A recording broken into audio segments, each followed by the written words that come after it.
আমি ভিক্ষা করে ফিরতেছিলাম গ্রামের পথে পথে। তুমি তখন চলেছিলে তোমার স্বর্ণরথে। অপূর্ব এক স্বপ্ন সম লাগতেছিল চক্ষে মম। কি বিচিত্র শোভা তোমার, কি বিচিত্র সাজ! আমি মনে ভাবতেছিলে এ কোন মহারাজ। আজি শুভক্ষণে রাত পোহালো।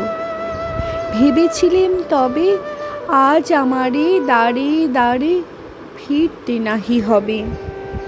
বাহির হতে নাহি হতে কাহার দেখা পেলেম পথে। চলিতে রথ ধনধান্য ছড়াবে দুই ধারে। মুঠা মুঠা কুড়িয়ে নেব ভারে ভারে।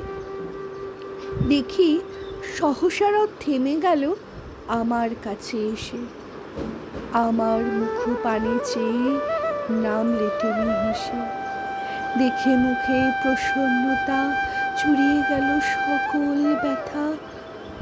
হেন কালে কিসের লাগি তুমি অকস্মাৎ আমায় কিছু দাও গো বলে বাড়িয়ে দিলে হাত।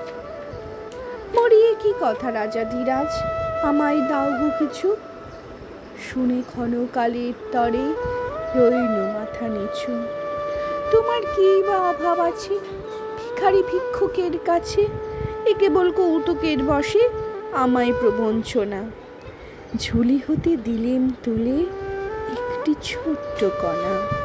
যবে পত্রখানি ঘরে এনে উজাড় করি, কি ভিক্ষা মাঝে একটি ছোট্ট সোনার কণা দেখি। দিলেম যারা আজ ভিখারিরে স্বর্ণ হয়ে এলো ফিরে। এখন কাঁদি চোখের জলে দুটি নয়ন ভরে। তোমায় কেন দেইনি আমার সকল শূন্য করে।